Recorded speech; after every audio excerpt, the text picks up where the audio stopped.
Hello बच्चों, कैसे हो आप सब लोग।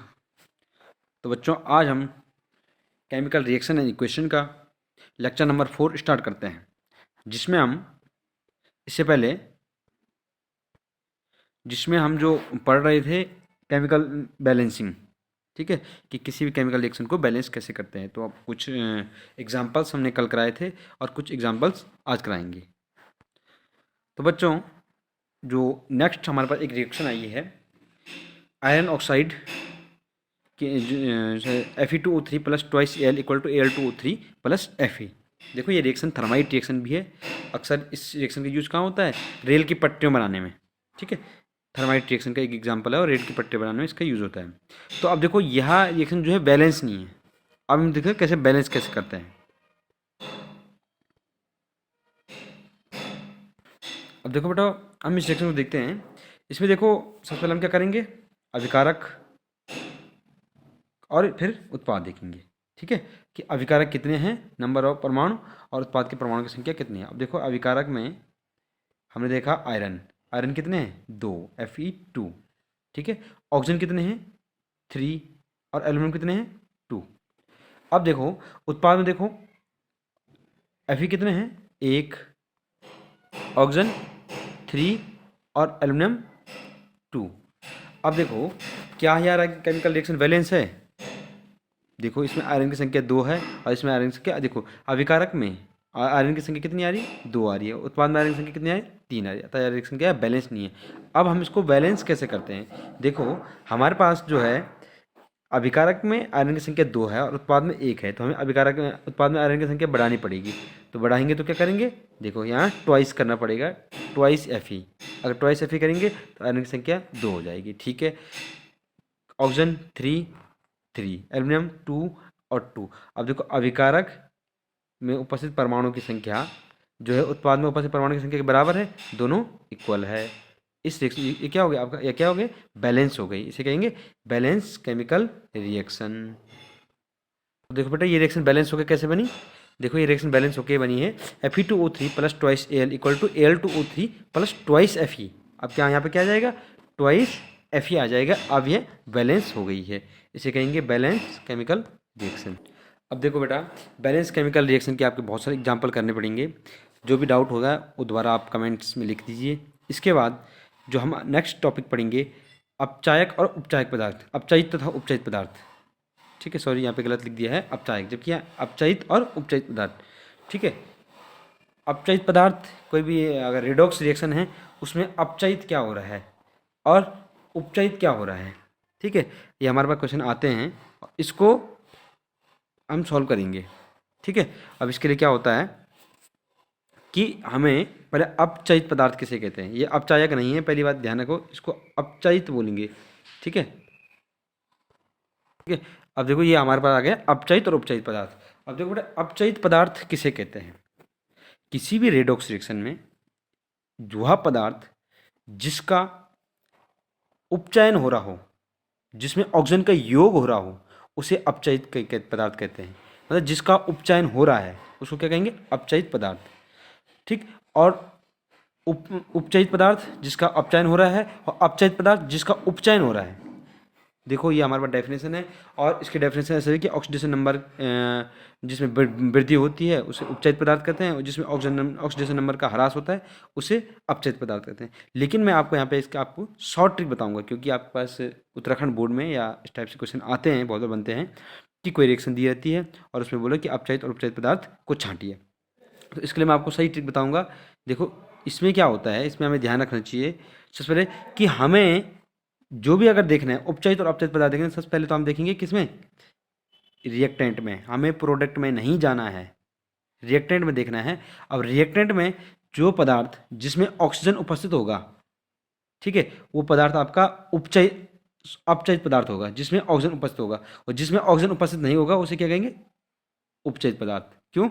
देखो, यहाँ वह पदार्थ उपचयन किसका हो रहा है? देखो, हाइड्रोजन का, यहाँ पे हाइड्रोजन देखो उपचयित होकर क्या है? ऑक्सीजन का योग हो गया ना। देखो, हाइड्रोजन 4HCl था, इसमें क्या है? ऑक्सीजन का योग हो गया है, इसे कहेंगे उपचयित पदार्थ। और अपचयित जिसमें ऑक्सीजन का ह्रास होता है। तो देखो, यहाँ पे Mn में O2 थे 2, और इसमें क्या MnCl2 में क्या गया है? ठीक है, ऑक्सीजन की कमी आ गई। अच्छा, इसमें उपचयित जो पदार्थ है वो क्या है, HCl, और अपचयित पदार्थ क्या है, MnO2। ध्यान रहे, हमें उपचयित और अपचयित पदार्थ सिर्फ रिएक्टेंट में ही बताने होते हैं, ठीक है, कि उपचयन किसका हुआ है और अपचयन किसका हुआ है। उपचयन उसका होगा जिसमें ऑक्सीजन का योग होगा, तो HCl में ऑक्सीजन का योग हुआ तो इसका उपचयन हुआ। अपचयन उसका होगा जिसमें ऑक्सीजन का ह्रास हुआ, तो देखो MnO2 अपचयन है, अपचयन हुआ क्योंकि इसमें ऑक्सीजन का ह्रास हुआ। ठीक है, इस प्रकार से हम इस टॉपिक को समझते हैं। अच्छा, इसमें क्या है, उपचयित पदार्थ HCl है और अपचयित पदार्थ MnO2 है। अब देखो नेक्स्ट रिएक्शन हमारे पास है CuO plus H2 equal to CO plus H2। अब देखो इसमें उपचयित पदार्थ क्या है, जिसका उपचयन हुआ हो। अब देखो यहाँ पे उपचयन किसका हुआ है, जिसमें ऑक्सीजन का योग हुआ है H2। तो H2 क्या है, उपचयित पदार्थ। उपचयित क्या है, उपचयित, जो चयित पदार्थ है उपचयित, ठीक है, वो क्या है, H2। क्यों, क्योंकि इसमें उपचयन हुआ है। ठीक है, हमने क्या देखा, रिएक्टेंट में देखना है। और अपचयित पदार्थ जिसमें ऑक्सीजन का ह्रास हुआ है। अब देखो इसमें CuO में एक ऑक्सीजन था और यहाँ जाके ऑक्सीजन का ह्रास हुआ है, तो इसे कहेंगे अपचयित। क्या है, अपचयित पदार्थ CuO, कॉपर ऑक्साइड। इस प्रकार से हमने ये टॉपिक समझ लिया है कि अपचयित पदार्थ और उपचयित पदार्थ किसे कहते हैं। 2 रिएक्शन मैंने करा दी है, इसके बाद और एग्जाम्पल आप खुद कीजिएगा। देखो भाई, इस प्रकार से हमारा जो ये केमिकल रिएक्शन एंड इक्वेशन का फर्स्ट चैप्टर कंप्लीट हो गया है। ठीक है,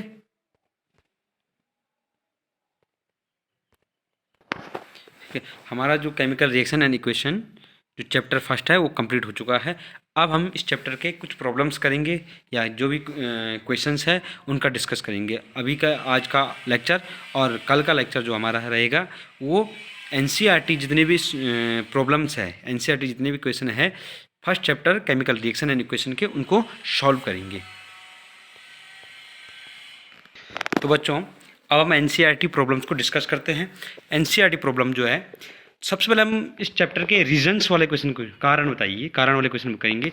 तो हमारे पास जो फर्स्ट क्वेश्चन है, वायु में जलने से पहले मैग्नीशियम रिबन को साफ किया जाता है। कभी भी अगर हम मैग्नीशियम को जलाते हैं, मैग्नीशियम है तो यहाँ पे मैग्नीशियम होगा, मैग्नीशियम रिबन को साफ क्यों करते हैं। होता क्या है बेटा, वायु में जलने से पहले मैग्नीशियम रिबन को रेगमाल से रगड़कर साफ कर देते हैं ताकि मैग्नीशियम ऑक्साइड और मैग्नीशियम कार्बोनेट की परत हट जाए, जो वायुमंडल ऑक्सीजन और कार्बन डाइऑक्साइड से अभिक्रिया के फलस्वरूप रिबन पर बन जाता है। ऐसे करने पर मैग्नीशियम रिबन आसानी से जलता है। अब देखो क्या होता है बेटा, जब मैग्नीशियम रिबन क्या है, मैग्नीशियम का रिबन होता है तो क्या है, वायु में, जो वायु के संपर्क में आता है, ऑक्सीजन के संपर्क में या कार्बन डाइऑक्साइड के संपर्क में, तो क्या है, ये इनके साथ क्रिया करके, मैग्नीशियम धातु इनके साथ क्रिया करते हैं और मैग्नीशियम कार्बोनेट MgCO3, इसके ऊपर जो मैग्नीशियम रिबन के ऊपर क्या है, मैग्नीशियम कार्बोनेट और मैग्नीशियम ऑक्साइड MgO की परत जम जाती है। अब देखो, जलाने से पहले इसलिए इसको साफ किया जाता है ताकि ये की परत क्या है, इसको क्या है, साफ किया जाता है। ठीक है, इसको मैग्नीशियम ऑक्साइड की परत और मैग्नीशियम कार्बोनेट की परत को साफ किया जाता है ताकि मैग्नीशियम आसानी से जल सके।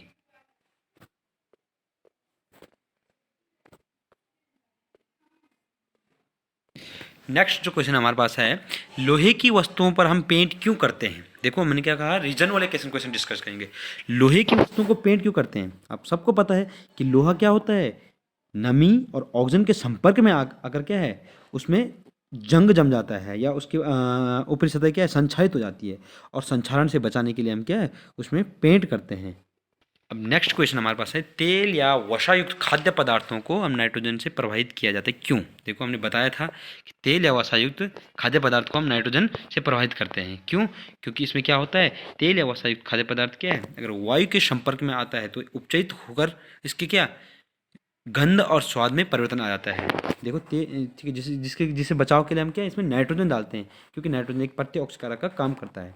देखो, तेल या वसायुक्त खाद्य पदार्थों को नाइट्रोजन से इसलिए प्रभावित किया जाता है क्योंकि इन पदार्थों का गंध और स्वाद उपचयित होने के कारण बदल जाता है। नाइट्रोजन एक प्रत्यऑक्सीकारक है जो इस पदार्थों को उपचयित ऑक्सीकृत होने से बचाता है तथा अर्थात तेल या वसायुक्त खाद्य पदार्थ की विकृत गंधता नहीं हो पाती है। इस तरह वसायुक्त पदार्थ जैसे चिप्स की खराब नहीं होते हैं। तो क्या हम क्या करते हैं, जो हमारे तेल से बनी वस्तु होती है उसको विकृत गंधिताओं, उसके गंध और स्वाद में परिवर्तन होने से बचाने के लिए कि उसमें क्या है, प्रति ऑक्सीकारक जो ऑक्सीकरण को रोकता है उसका प्रयोग करते हैं नाइट्रोजन का, और उसमें नाइट्रोजन डालते हैं।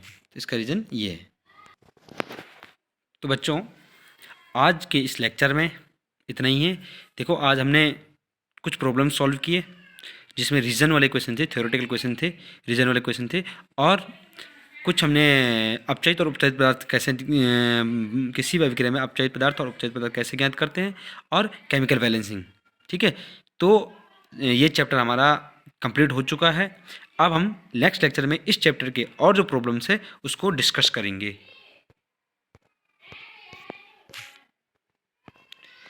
तो बच्चों आप अपनी पढ़ाई जारी रखो।